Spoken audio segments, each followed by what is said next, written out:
हम singer baby Pandey आप सबके बीच में फिर से शिव चर्चा कथा लेके आए हैं। शिव गुरु के चरणों में प्रणाम, पार्वती माता के चरणों में प्रणाम, सभी देवी देवताओं के चरणों में प्रणाम। हमारा प्रणाम का स्वीकार करो, हे गुरु स्वीकार करो। हर हर महादेव। आइए सभी गुरु भाई बहना के बीच में एक प्यारा सा कथा सुनाएंगे भोलेनाथ का। आप सभी गुरु भाई बहना हमारे कथा को सुनिए और भोलेनाथ के चरणों से जुड़ जाइए। एक बुढ़िया थी, उसका एक बेटा था और बेटे का ब्याह कर दिया तो एक बहू आ गई। बहू बहुत अच्छी थी, सास बहू के बहुत अच्छा दोनों का प्यार था। दोनों साथ में घर में प्रेम से रहा करते थे। दोनों भोलेनाथ का भक्त थे और बहू घर का कामकाज निपटाती थी और बाहर का काम बेचारी उसकी सास करती थी और शिव चर्चा वगैरह में, मंदिर वगैरह में जाया करती थी। और काफी टाइम से सास बहू साथ में रहते थे। बेटा बाहर कमाने चला गया था। तो एक बात ध्यान रखना गुरु भाई बहना कि अगर आप खुश रहोगी तो आस पड़ोस के लोगों को देखा नहीं जाता है। आस पड़ोस के लोग अपने में चुगलियां करने लग गए कि पता ना दोनों सास पतोह कैसे रहते हैं कि इनके घर में झगड़ा नहीं होता है। इन लोग अभी तक अपने में झगड़ा नहीं कभी किए हैं। से इसकी बहू कितनी अच्छी है। इतने में एक और औरत आ गई। वो बोली कि किसके घर झगड़ा नहीं होता है। वो बोली कि ये बुढ़िया है, इसकी बहू आई है, वो झगड़ा नहीं करती है। बोले कि मेरे को बताओ ना, मैं 3-4 दिन के अंदर झगड़ा लगा दूं।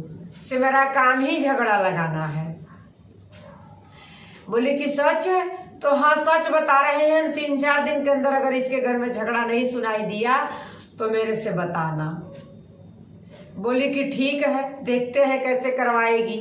इतना टाइम से सब सास बहू रहते हैं, आज तक उन लोग झगड़ा नहीं किए हैं। देखते हैं तुम कैसे झगड़ा करवाती है। बोली कि देखना, मैं झगड़ा करवा देंगे। इतने में एक दिन उसकी सास के देखी जब वो मंदिर जा रही है तो उसके बहू के पास चली गई। तो उसको बहू से कहने लगी कि तेरी सास तेरे को मानती नहीं है। बहू बोली कि नहीं ऐसे मत कहिए, मेरी सास बहुत अच्छी है, मेरे को बहुत प्यार करती है। बोली कि सच के बहुत प्यार करती है? बोले कि हाँ। तो तेरे को कैसे पता है कि बहुत प्यार करती है? से बाहर तो जाके तेरी शिकायत करती है कि मेरी बहू अच्छी नहीं है, मेरी बहू खाना नहीं बनाती है, मेरी बहू ये नहीं करती है। बोले कि नहीं, मैं नहीं मानूंगी, मेरी सास ऐसी है नहीं। बोले कि अगर तेरे को ऐसे लगता है कि मेरी सास अच्छी है, मेरे पे भरोसा करती है और मेरे को मानती है, तो आज तू अपने सास के लिए जली हुई रोटी बनाना। अगर तेरे सास तेरे से प्यार करती होगी तो जली हुई रोटी खा लेगी। तो बोला कि ठीक है। वो कहा कि उस दिन जली जली सी रोटी बना दी। जली जली सी रोटी बना दी तो बेचारी बुढ़िया आई, पूजा पाठ करके वही जली रोटी खा ली।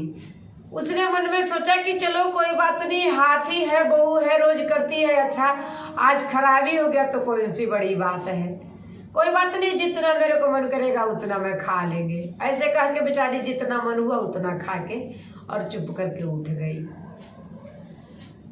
फिर दूसरे दिन जब उसकी सास मंदिर गई, वो मन में सोचा सास बहू तो लड़ाई किए नहीं।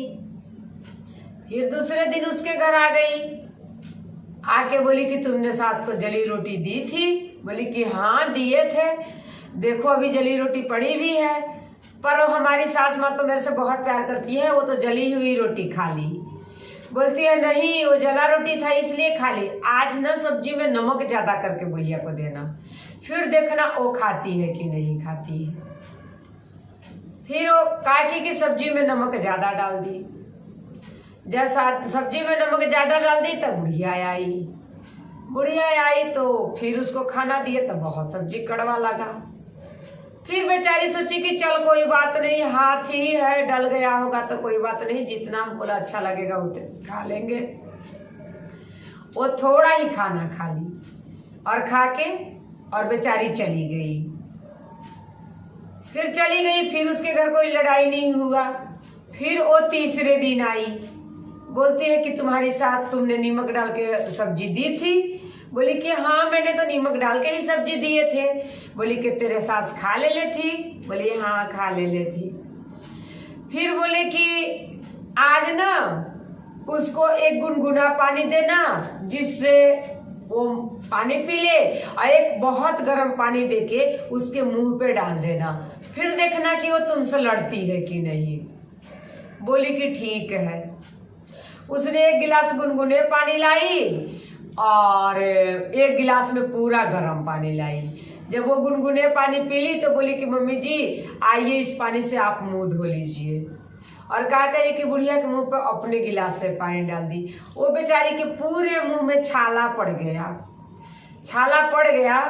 अब बेचारी क्या करे, लाज शर्म के मारे बाहर ना निकले, ना भोलेनाथ के मंदिर जाए, ना शिव चर्चा में जाए, घर में पड़ गई बेचारी। इतने में उसका लड़का का फोन आ गया कि मैं घर आ रहे हैं। अब तो उसकी घरवाली डरने लग गई। देखिए गुरु भाई बहना, बुरा किसी ने सिखाया तो करोगे आप तो भुगतोगे आप ही, क्योंकि वो सिखाते समय आएगी, लेकिन जब भुगतने का टाइम आएगा तो कोई नहीं आएगी।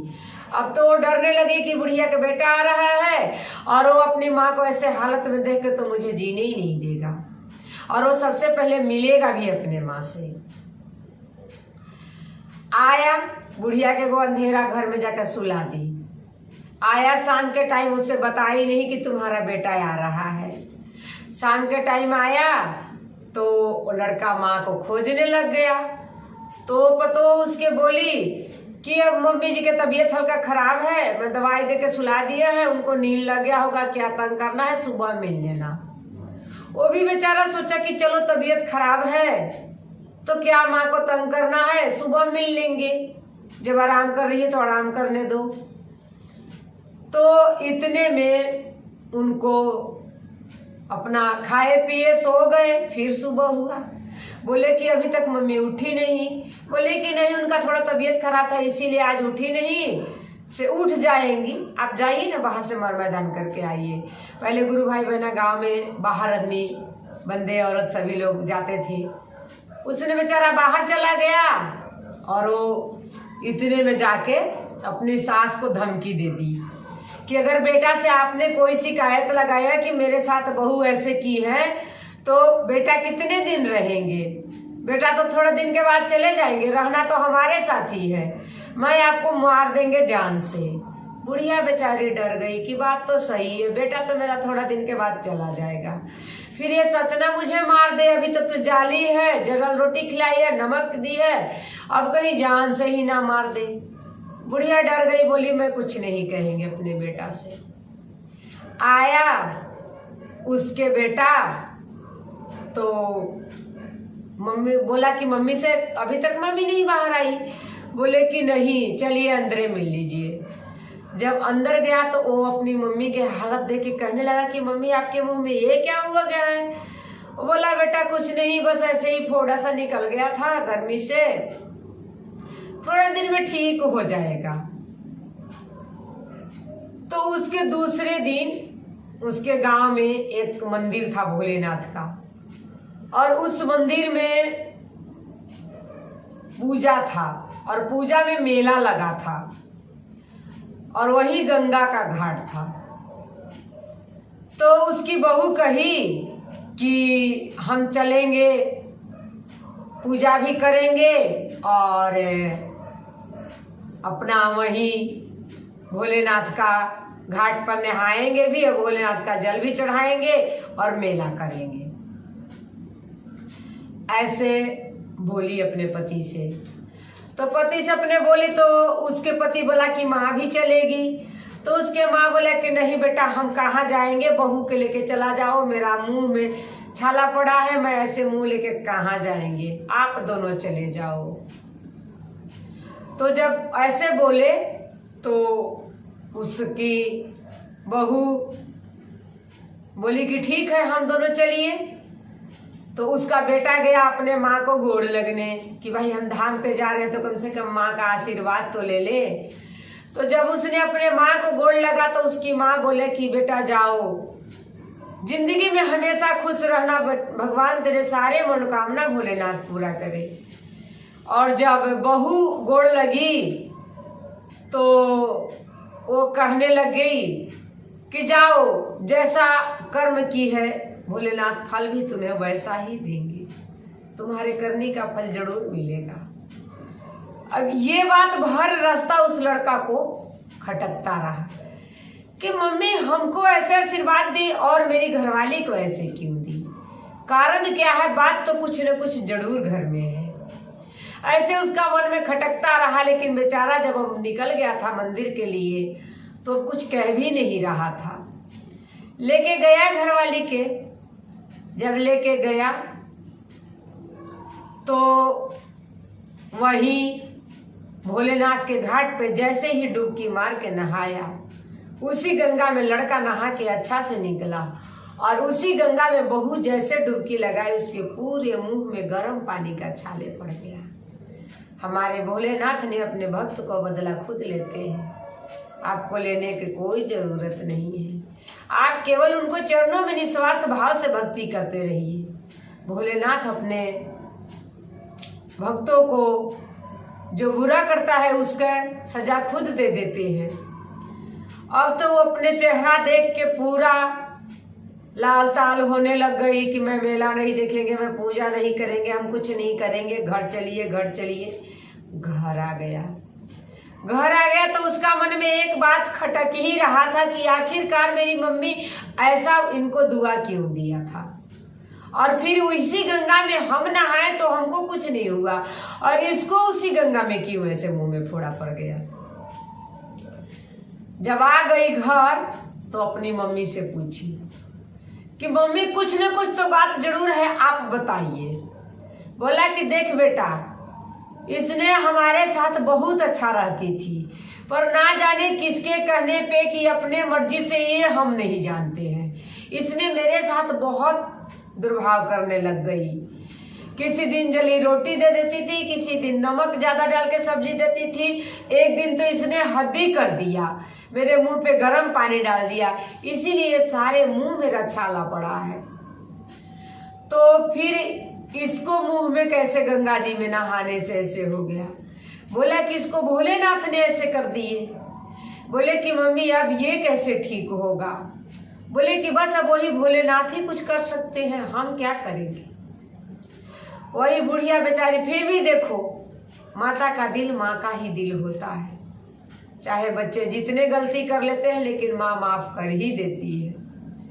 बेचारी बुढ़िया फिर भी माफ कर दी और अपनी बहू के लिए सोचने लग गई कि हे भोलेनाथ, इसको इस दुख से उबार कर दो। तब भोलेनाथ ने आकर बुढ़िया के सामने प्रकट होकर वो कहे कि इसने तुमको सजा दिया है, इसलिए इसको मुंह में ऐसे फोड़ा पड़ा है, ये फिर से मेरे दरबार में जाएगी और उसी गंगा में नहाएगी और मेरा कथा व्रत पूरा करके आएगी, तब इसको मुंह का ये बीमारी ठीक होगा।